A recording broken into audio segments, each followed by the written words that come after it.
वो हमारे धर्म, हमारी संस्कृति, हमारी अस्मिता, महाराष्ट्र, छत्रपति शिवाजी महाराज, सावित्रीबाई फुले के महाराष्ट्र, अंबेडकर के महाराष्ट्र के खिलाफ है। हमारा धर्म क्या सिखाता है? वासुदेव कुटुंबकम। हम सबको जोड़ने की बात करते हैं। उन्होंने नफरत का ठेका लिया हुआ है। मेरा नेता कहता है राहुल गांधी, हम मोहब्बत वाले, हम मोहब्बत का ठेका उठा रहे हैं। आप जोड़ के सबको क्यों नहीं चल सकते? बीजेपी को चुनाव आने पे 80-20, शमशान कब्रिस्तान, कपड़ों से पहचानने लगते हैं लोगों को, इस तरह के नारे देने लगते हैं। हिंदू धर्म जोड़ना सिखाता है, हिंदू धर्म शांति सिखाता है। हम एक रहेंगे तो हमें 3,000 रुपए मिलेंगे महीने के। हम एक रहेंगे तो हमारे युवाओं को 4,000 रुपए मिलेंगे मासिक बेरोजगारी भत्ता। हम एक रहेंगे तो हमें 25 लाख की हेल्थ योजना मिलेगी। और ये जो विचार है ना बंटने और कटने का, ये वो लोग बोल रहे हैं जो बांट और काट रहे हैं। आप ही दंगा फैलाते हैं। आपने कोल्हापुर जैसी जगह में भी दंगा फैलाने का दुस्साहस और दुष्कर्म करने की कोशिश की है, और ये कोल्हापुर जानता है। और मैं इस पे ज्यादा कुछ कहूं, उससे ज्यादा तो अजीत पवार बोल रहे हैं। अजीत पवार ने क्या बोला है? ये नारा महाराष्ट्र में नहीं चलेगा। महाराष्ट्र सौहार्द का प्रदेश है, बाहर वाले अपने प्रदेश में चला ले। मैं उत्तर प्रदेश से आती हूँ, ये नारे उत्तर प्रदेश में भी नहीं चल रहे हैं। यही नारे लेकर शुरू हुई थी भाजपा की कैंपेन लोकसभा की, आपको याद हो क्या था नारा? 400 पार। यही नारे बोल बोलकर 240 पर लाकर इस देश की जनता ने पटक दिया। और आज नरेंद्र मोदी एक अल्पमत की कोalition गवर्नमेंट चला रहे हैं, बैसाखियों के सहारे है। तो मेरा अपना मानना है कि महाराष्ट्र, कल मैंने एक बच्चे को देखा, उसने खड़े होकर टीवी चैनल पर भाजपा के प्रवक्ता से कहा, ये सवाल आपके लिए है, आप बटेंगे कटेंगे की बात करते हैं, हम कहते हैं पढ़ेंगे बढ़ेंगे।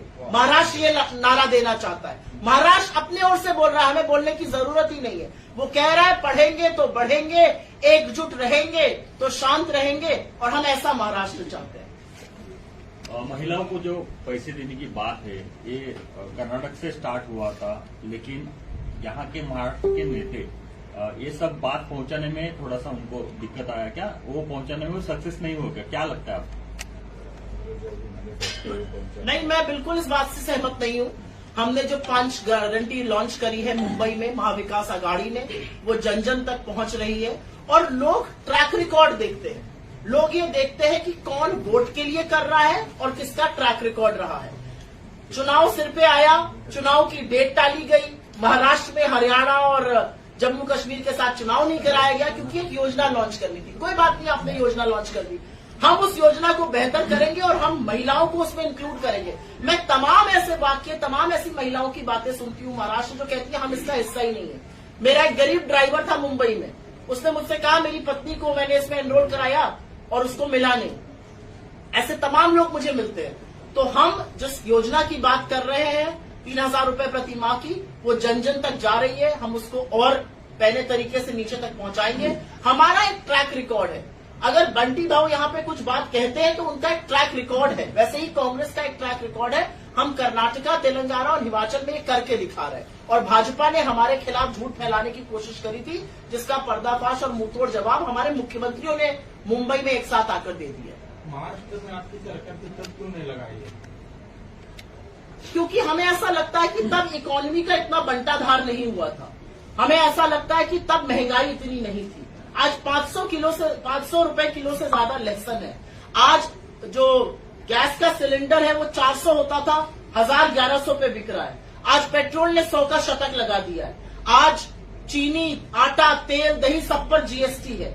जो पकौड़ा तलने की हिदायत मोदी जी देते थे, 90 रुपए का तेल 220 हो गया है। तो हमें ऐसा लगता है कि इसका सबसे ज्यादा कुप्रभाव महिलाओं पर पड़ता है। जब घर में गरीबी आती है या घर में पैसा कमाई कम आती है, सबसे पहली रोटी कम खाने वाली घर की महिला होती है। उसके हाथ में पैसा आएगा। जो हम मुफ्त बस सेवा की बात कर रहे हैं वो क्या है? जो 2-2.5 हजार महिला के खर्च होते हैं, चाहिए 1,500 से 2,000, 2,500 रुपए, वो उसके हाथ में आएंगे। उससे वो अपना और अपने परिवार का भला करेगी। जो 3,000 रुपए महीने की हम बात कर रहे हैं, उससे महिलाओं का भला होगा। मुझे ऐसा लगता है जब जागो तभी सवेरा। आप लहसुन 400-500 हो गया ऐसा बोल रहे हैं, लेकिन किसानों के हाथ में सिर्फ 100-150 रुपए ही मिल रहे हैं। तो बाकी के पैसे क्या जा रहे हैं? आप कांग्रेस उसकी तहकीकात कर रही है? नहीं, मैं आपको बताती हूँ कहाँ जा रहा है। लहसुन का दाम बढ़ रहा है, प्याज का दाम रिटेल मार्केट में बढ़ रहा है, और किसान के लिए आप निर्यात पर प्रतिबंध लगा रहे हैं, किसान के लिए आप निर्यात शुल्क लगा रहे हैं, तो कहीं ना कहीं आपकी एक नीति आपकी दूसरी नीति से बिल्कुल जुदा है। आपको नीतियां ऐसी बनानी चाहिए कि किसान को भी उसकी फसल का दाम मिले और जो मध्यम वर्ग है उसकी भी कमर ना टूटे।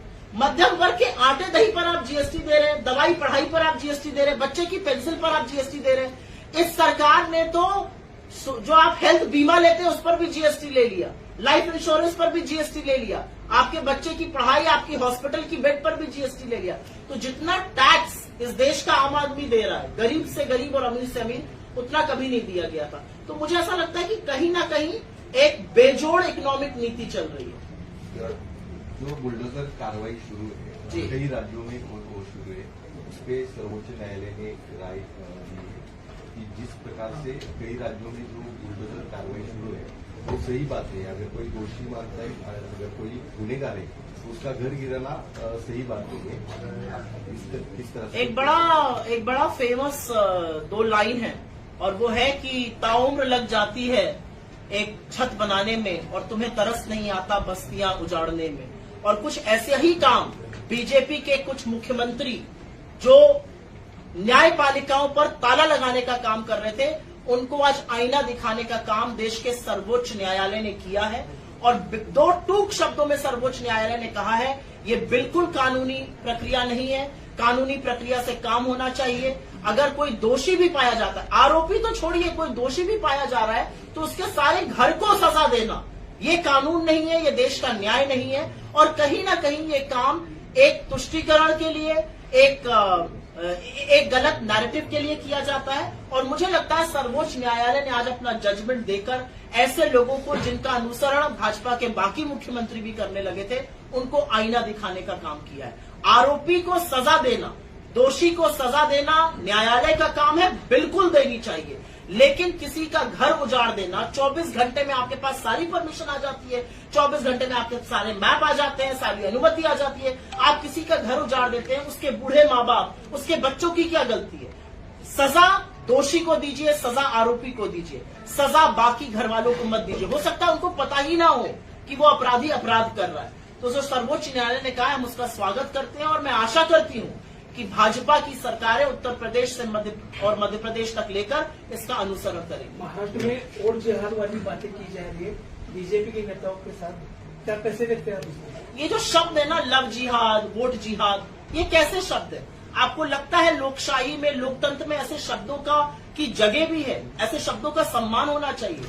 वोट डालना हमारा हर धर्म से बढ़कर सबसे बड़ा धर्म है, प्रजातंत्र में वोट डालना। क्योंकि वोट डालकर हम राजा और रंग को खत्म करते हैं, हम अपना प्रतिनिधि चुनते हैं, उससे 10 सवाल पूछने का अपना हक रखते हैं, और जब हमारा मन भर जाता है हम उसको निकाल कर बाहर फेंक देते हैं और किसी और को जिताते हैं। ये वोट की ताकत है। और ये जो वोट की ताकत है, ये कहीं ना कहीं इस देश के संविधान ने हमें दी है। ये जो वोट जिहाद जैसे शब्द है, ये संविधान को खत्म करने की बातें हैं। वोट देना हमारा परम धर्म है। वोट देने से आप इस देश के सत्ता के, आप इस देश की लोकशाही के भागीदार बनते हैं। और वोट देना परम धर्म है। अगर कोई उसके बारे में कुछ भी कहता है, हमें कोई फर्क नहीं पड़ता है। ये वही तुष्टीकरण की राजनीति है जो बटेंगे कटेंगे की बात करते हैं, लेकिन आपके बच्चों के भविष्य की बात नहीं करेंगे। इन बातों से महाराष्ट्र की जनता का क्या लेना देना? मैडम, अमित शाह यहाँ आकर कह रहे कि जब तक हमारी सरकार होगी तब तक हम मुस्लिम को आरक्षण नहीं देंगे। आपकी क्या राय? अमित शाह बेचारे का तो थोड़ा बुरा हाल हो गया है। वो आ रहे थे महाराष्ट्र बहुत बार, बड़ी बड़ी बातें, बड़बोली बातें कर रहे थे, फिर मैंने देखा उनकी फोटो ही गायब हो गई अखबार से। आप जैसे प्रबुद्ध पत्रकारों ने अमित शाह जी से ऐसे सवाल पूछे होंगे कि महाराष्ट्र की जनता को समझ में आ गया ये आदमी हमारी अस्मिता के साथ खिलवाड़ कर रहा है, इसने हमारी चुनी हुई सरकार गिराई थी, ये दिल्ली दरबार लगाकर बैठा है, हमारे नेता इनके यहाँ जाके नतमस्तक हो रहे हैं। तो लोगों को समझ में आ गया कि अमित शाह का जब जब चेहरा दिखेगा टीवी पर, हजार हजार वोट गिरेंगे। तो अमित शाह जी का चेहरा ही धीमे से हटा दिया गया है। आप आने वाले दिनों में देखिएगा अमित शाह के दौरे कम होते जाएंगे। पहली चीज, अमित शाह जी भी वही भाषा बोलते हैं जो भाजपा की भाषा है। अमित शाह जी से मैं इस मंच से चैलेंज करके कहती हूँ, मैं तो बहुत अदनी सी कार्यकर्ता हूँ कांग्रेस की, बहुत छोटी सी, मेरे भाई से आकर एक बहस कर लें, नौकरी पर, रोजगार पर, महंगाई पर, कारोबार पर, मुंबई पर, महाराष्ट्र पर, अस्मिता पर, कोल्हापुर पर, छत्रपति शिवाजी महाराज पर एक बहस 5 मिनट की कर ले, गला सूख जाएगा अमित शाह जी का, लेकिन बहस नहीं कर पाएंगे क्योंकि मुद्दों पर वो बात नहीं करते। Welcome to K-Mall, a premium project by Kaleen Group. K-Mall is in the heart of Kolkata's electronic, garment and lifestyle hub, Khidirpur. K-Mall, which is designed as a world-class mall, is the outcome of endless effort of our experts, combined with modern superb techniques and new age design. Book now